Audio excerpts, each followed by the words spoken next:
The November wind cut through Helena, Montana territory like a blade, carrying with it the promise of an early winter and the weight of judgment. Clara Martinez stood outside St. Mary's Church, her worn shawl pulled tight against both the cold and the stares of the congregation filing past her into Sunday morning service. At 23, Clara had learned that shame could be colder than any Montana winter. The baby in her arms stirred restlessly, his tiny face red from the bitter air, but she made no move toward the church doors. She had tried entering 3 weeks ago, only to be met with whispered conversations that stopped when she approached, and meaningful glances that made it clear she was not welcome among decent folk. The child was not her husband's.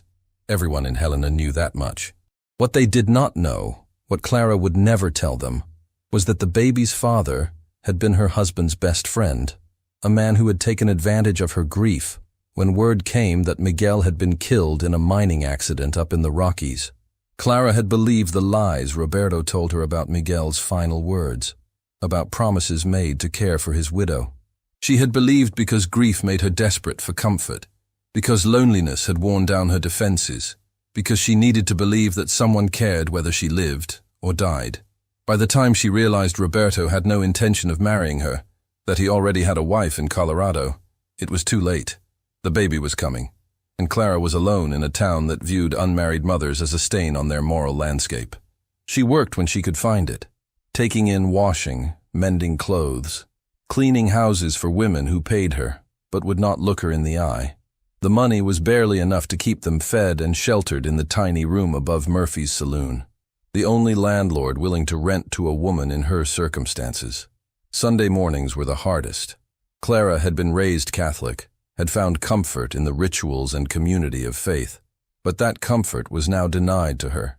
She stood outside the church each week, listening to the hymns drifting through the wooden walls, holding her son close and wondering if God had abandoned her as completely as everyone else seemed to have. The churchgoers filed past her with varying degrees of disdain. Some openly stared at the baby, counting months and making their own calculations. Others crossed themselves and muttered prayers, as if her presence alone might contaminate their worship. Most simply ignored her entirely, stepping around her as they would any other obstacle in their path. Clara was about to turn away, to return to her lonely room above the saloon, when she heard the sound of boots on the wooden steps behind her. She turned to see a man approaching the church at a deliberately slow pace, as if he were in no hurry to join the congregation already gathering inside. He was tall and lean, with prematurely gray hair and deep lines around his eyes that spoke of years spent squinting into the sun. His clothes were clean but worn, the practical attire of a working man rather than the Sunday finery of the town's merchants and officials. Clara guessed he was in his late 30s, though the weathered quality of his face made it difficult to tell for certain. What struck her most was the way he looked at her, not with judgment or curiosity, but with simple recognition of another human being standing in the cold. His eyes took in her situation without lingering inappropriately on the baby or making assumptions about her circumstances. When he reached the church steps, the man paused. Clara expected him to step around her as everyone else had done, to enter the church and leave her standing alone in the wind. Instead, he moved to the heavy wooden door and pulled it open, then stepped aside and gestured for her to enter first. Clara stared at him in surprise. No one had made such a gesture to her in months, not since her circumstances had become common knowledge in Helena. She hesitated, certain this must be some kind of mistake or cruel joke. The man waited patiently, holding the door open against the wind, his face expressing nothing but simple courtesy. Behind him, Clara could see the warm interior of the church, could hear the organ beginning the opening hymn, could feel the heat radiating from the wood stove that kept the building comfortable during Montana's harsh winters. "Thank you," Clara whispered, barely audible over the wind. She stepped forward and entered the church, the man following behind her and quietly closing the door against the November cold. Inside, the warmth was a shock after standing in the bitter wind. Clara paused in the back of the church, uncertain where to sit, aware that conversations had stopped and heads had turned in her direction. The baby stirred in her arms, making soft sounds that seemed unnaturally loud in the sudden quiet. Without a word, the man who had held the door moved to an empty pew near the back and gestured for Clara to join him. She hesitated again, uncertain of his motives, but the kindness in his gesture and the warmth of the church overcame her caution. Clara slid into the pew, settling the baby against her shoulder. The man sat beside her, not close enough to make her uncomfortable, but near enough that his presence created a buffer between her and the disapproving stares of other congregants. Reverend Walsh began the service, his voice carrying easily through the small building. Clara tried to focus on the familiar words, to find the comfort she had always drawn from worship, but she remained acutely aware of the tension her presence had created. During the first hymn, she heard whispered conversations from the pews in front of her. During the scripture reading, she caught disapproving glances from several of the town's more prominent ladies.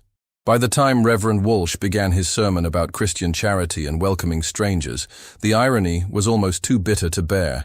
The baby began to fuss during the sermon, his small cries echoing in the quiet church.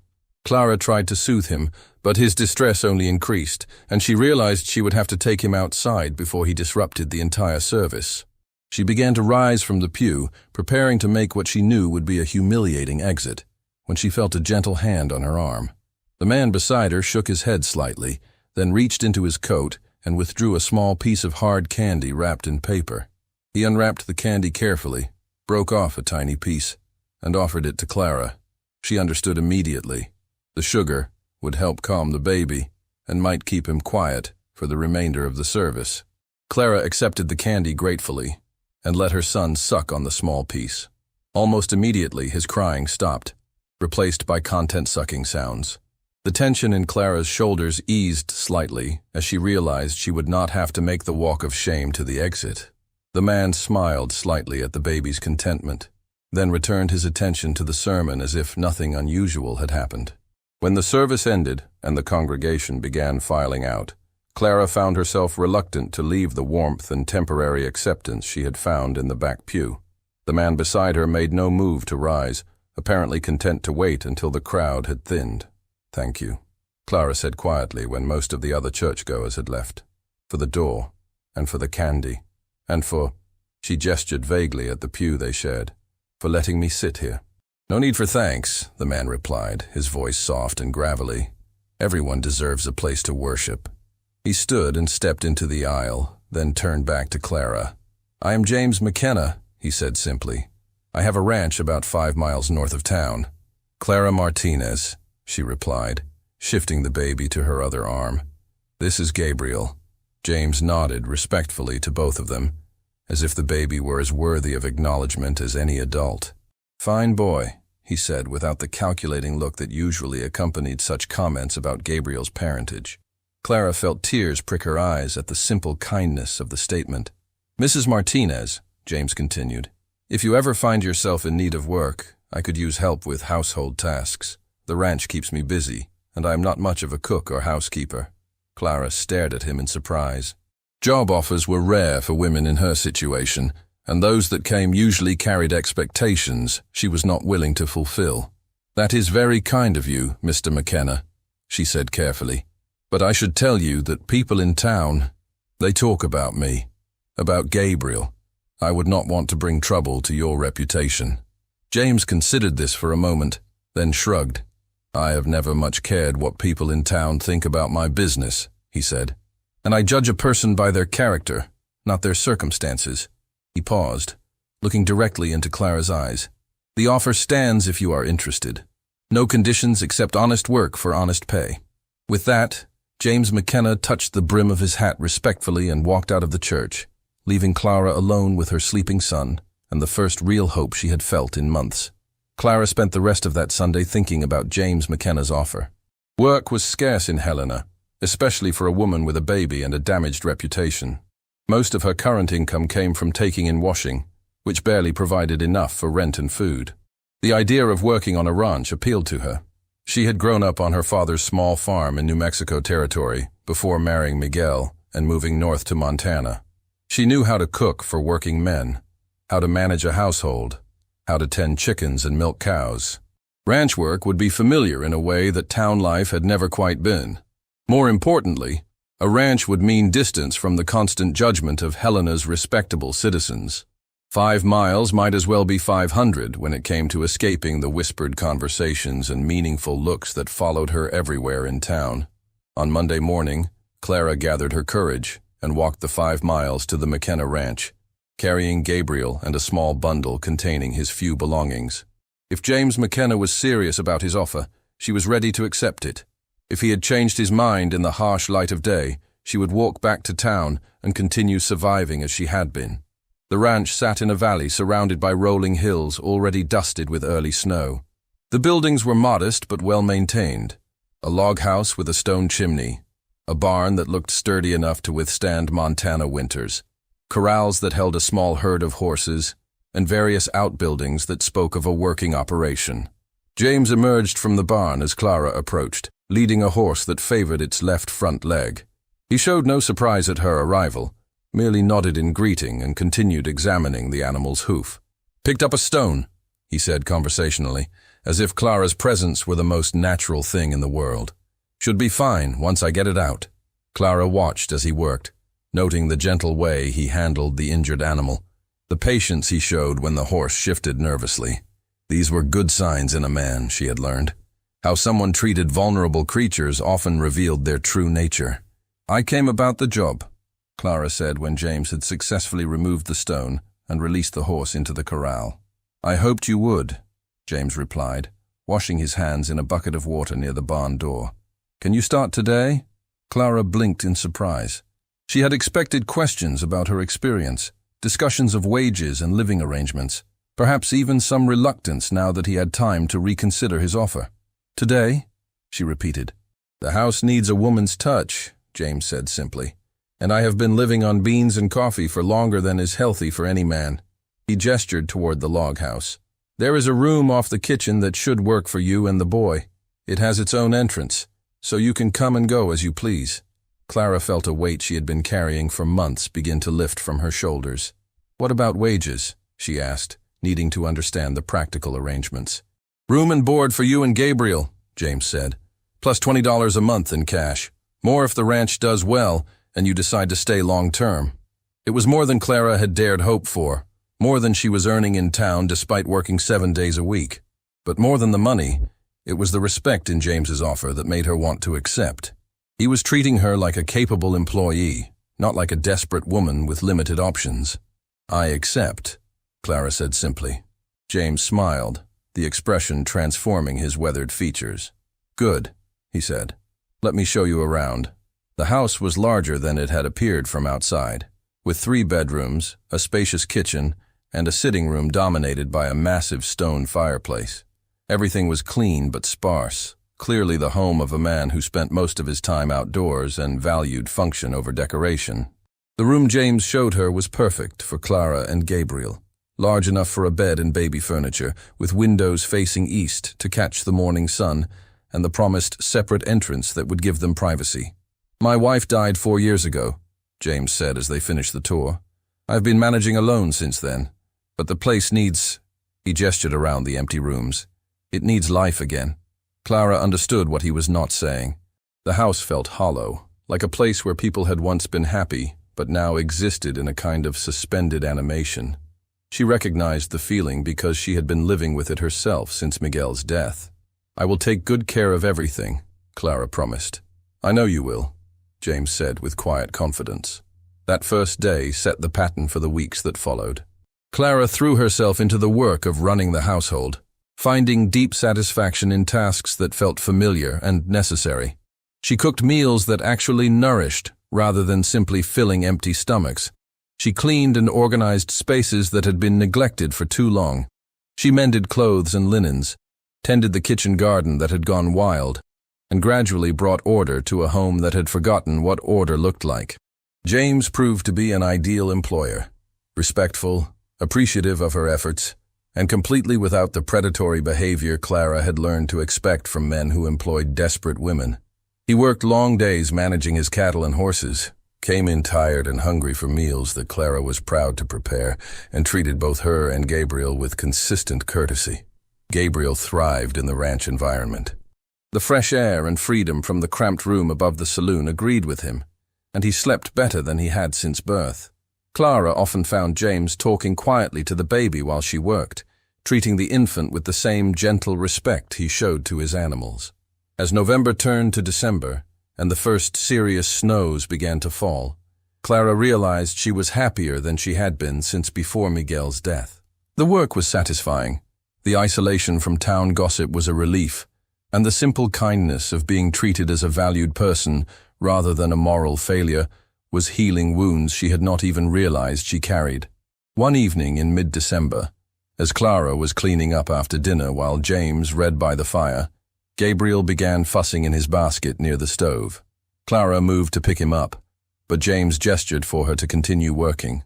"Let me," he said, setting aside his book and lifting Gabriel carefully. Clara watched as James walked the baby around the room, speaking to him in low tones about the ranch, the weather, the horses they would teach him to ride when he was older. Gabriel settled against James's shoulder, content with the attention and the rhythmic movement. "You are good with him," Clara said softly. James looked down at the baby in his arms, his expression thoughtful. "I always wanted children," he said. "My wife and we tried for years, but it never happened. She died thinking it was somehow her fault, though I told her it did not matter to me." Clara felt her heart clench at the sadness in his voice. "It would have mattered to her," she said gently. "Women feel responsible for such things, even when they should not." James nodded, still looking down at Gabriel. "This little one is lucky to have you for a mother," he said. "You have protected him well." "I have made mistakes," Clara said, her voice barely above a whisper. "We all make mistakes," James replied. "What matters is how we handle the consequences." It was the closest either of them had come to discussing Clara's circumstances directly, and she was grateful for his gentle approach to a subject that caused her such pain. "James," she said impulsively, "why did you help me that day at the church? You did not know me, did not know anything about my situation." James considered the question, while Gabriel dozed against his shoulder. "I suppose," he said finally, "because I recognized something in your face, the look of someone who was trying to do the right thing despite everything being against them." He paused, adjusting Gabriel's position. "And because holding a door open costs nothing, but it can mean everything to the person on the other side." Christmas came quietly to the McKenna ranch.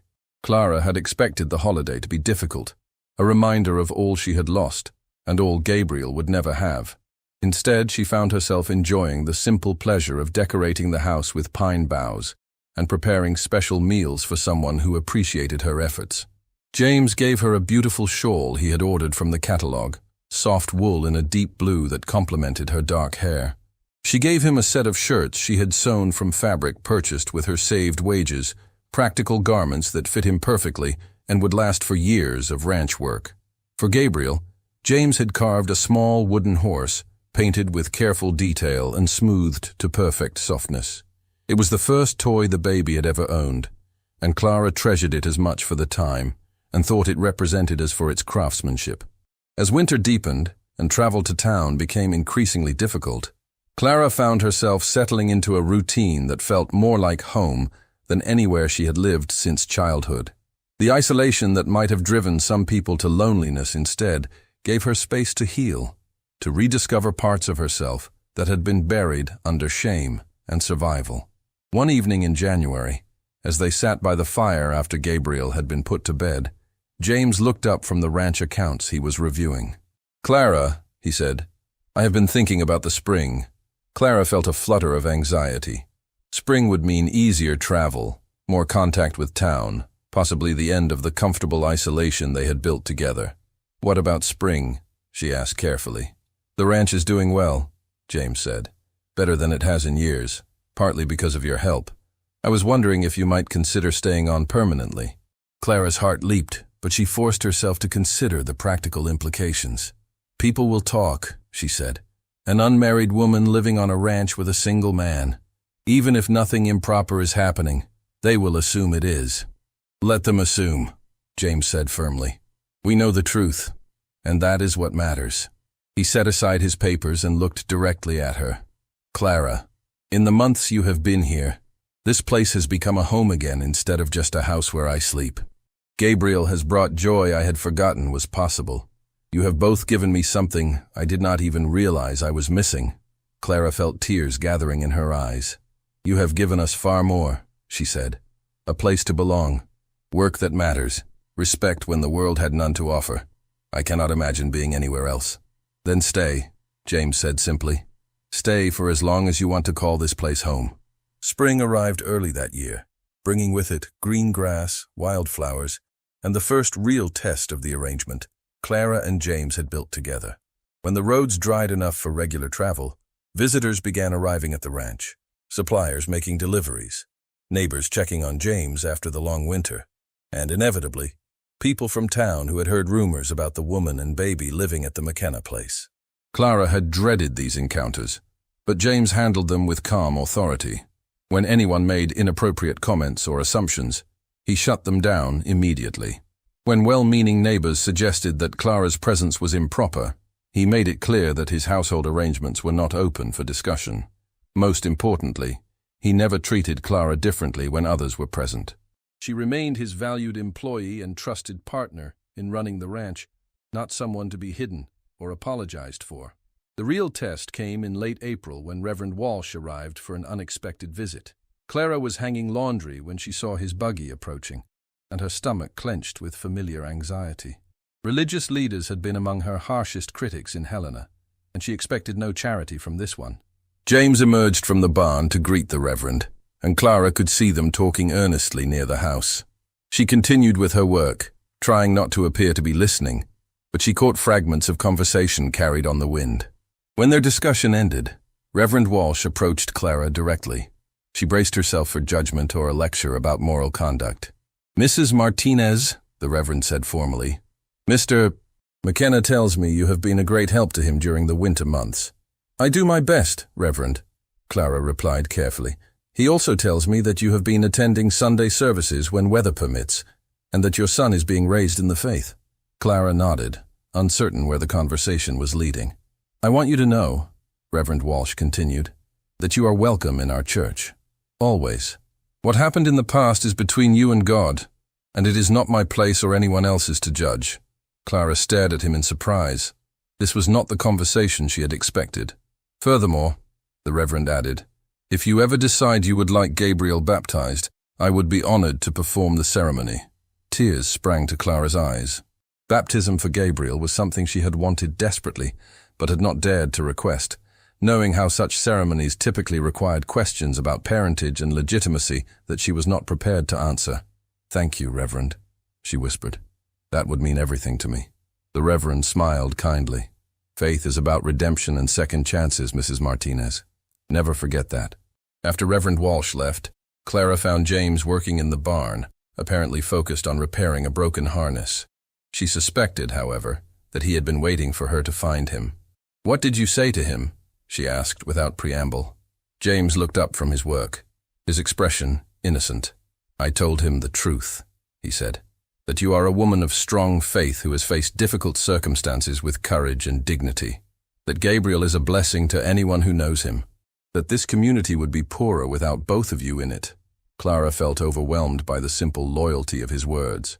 "You did not have to do that," she said. "Yes," James said firmly, "I did. You are under my protection now, Clara. Both of you. That means something." As summer settled over the Montana territory, Clara realized that her life had been transformed in ways she could never have imagined when she stood outside St. Mary's Church that cold November morning. She had found not just employment and shelter, but genuine acceptance and something that felt remarkably like family. Gabriel took his first steps in the ranch house kitchen, cheered on by both Clara and James as if they were any ordinary family celebrating a milestone.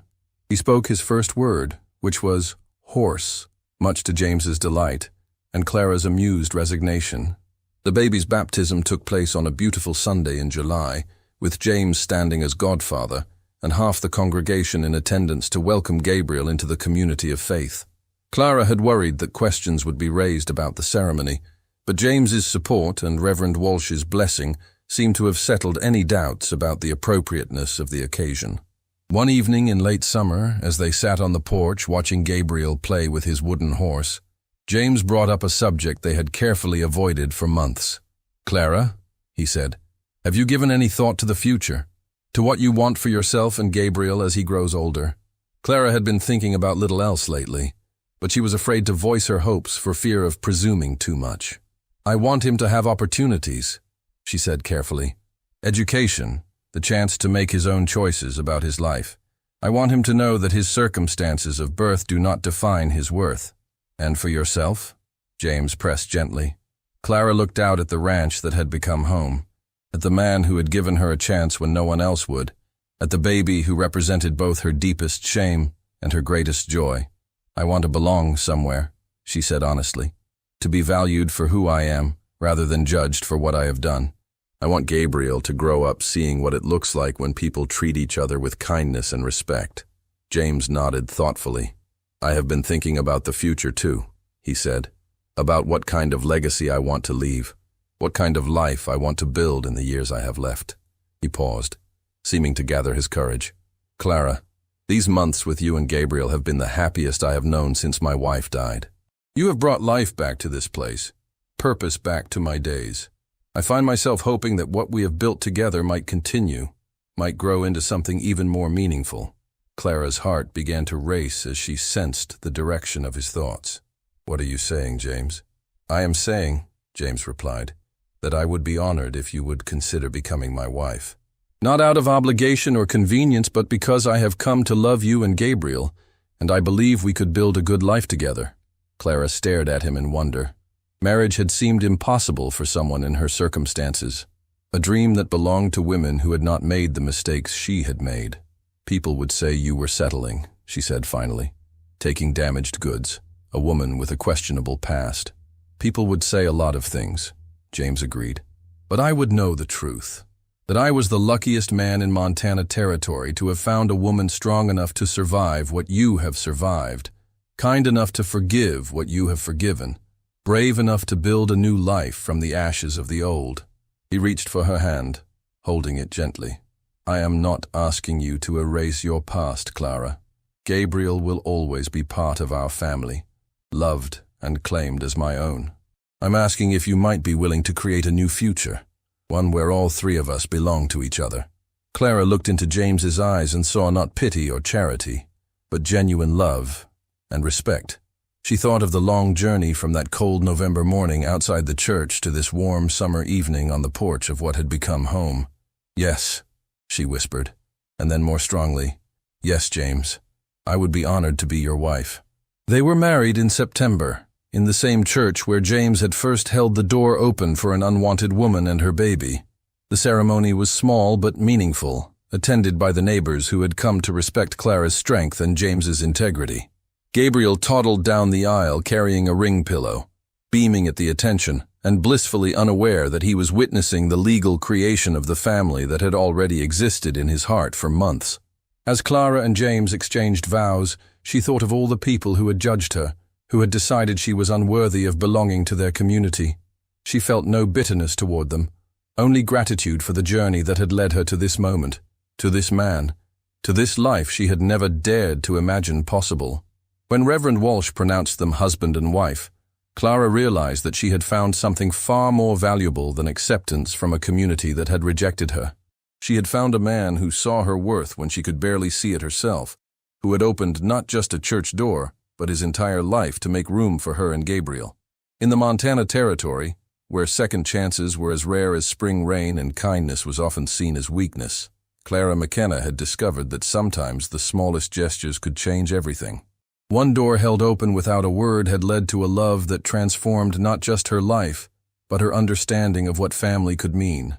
As they left the church as husband and wife, with Gabriel in James's arms and the whole community watching, Clara knew she would never again be the woman who stood outside looking in.